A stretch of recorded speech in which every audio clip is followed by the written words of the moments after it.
دهبان سفلا روستایی در ساحل زاینده رود بخش چنار رود بختیاری و مرز بین اصفهان و چهارمحال میباشد.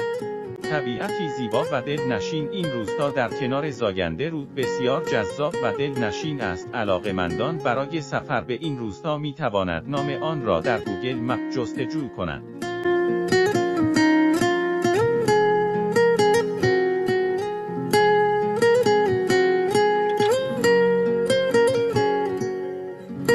لطفاً ما را سابسکرایب کنید و زنگوله فراموش نشود.